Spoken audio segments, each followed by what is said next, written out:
Nah, ini kalau kita berbicara tentang data yang kuantitatif, ya, kita bisa buat tabel ringkasan. Tabel ringkasan itu apa? Dia berisi ringkasan statistik, ya, jika memungkinkan. Jadi ringkasan statistik ini menampilkan berapa jumlah datanya, kemudian tampilkan rataan, median, standar deviasi, minimum, dan maksimum. Nah, terkait dengan statistik-statistik ini, minggu depan baru kita bahas lebih detail. Ini minggu ini hanya sekedar pengetahuan buat Anda. Misalkan untuk perubahan tinggi badan, ya, perempuannya ada 9, laki-lakinya 12, rataan tinggi badannya untuk perempuan ada 160, laki-laki 160.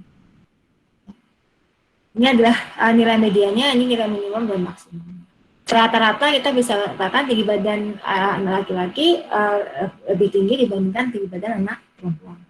Begitu juga dengan berat badannya. Kita buat statistiknya berdasarkan breakdown per jenis kelamin. Ini makanya disebut dengan tabel ringkasan. Ya, jadi kita menghitung statistik. Nah, kalau kita hitung rata-rata, kalau tadi kita perempuan laki-laki kita hitung rataannya, maka maknanya akan jadi berbeda.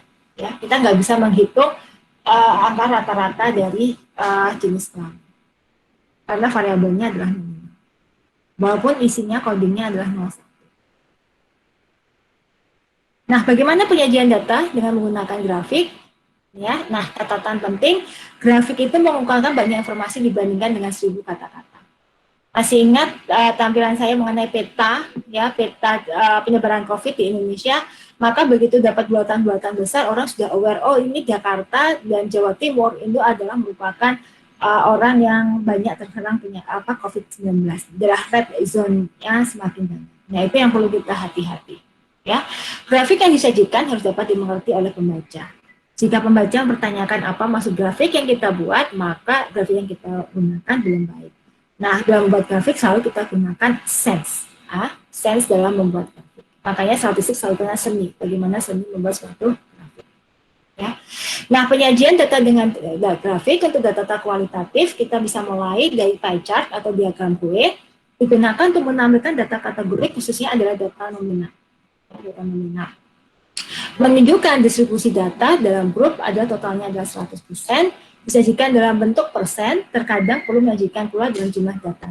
Maksudnya ini, oh ini laki-laki ada 9, perempuan ada 9, berarti ini adalah 43%, laki-lakinya ada 12, berarti sebanyak 57%. Ya. Jadi Anda juga bisa tampilkan dalam bentuk jumlah dan persentase untuk masing-masing kategori. Nah, berikutnya adalah bar chart atau diagram batang. Nah, diagram batang ini bisa berguna untuk mengambilkan data kategorik, ini baik skala nominal maupun skala ordinal. Ya. Nah, dapat juga digunakan untuk menyajikan data tabel kontingensi atau tabel ringkasan data. Tadi, rata-rata menampilkan bagaimana rata-rata tinggi badan antara laki-laki dan perempuan, kemudian rata-rata berat badan antara laki-laki dan perempuan. Ya. Ini dapat kita bisa juga tampilkan dalam bentuk bar atau diagram batang. Ya. Nah, ini yang perlu diperhatikan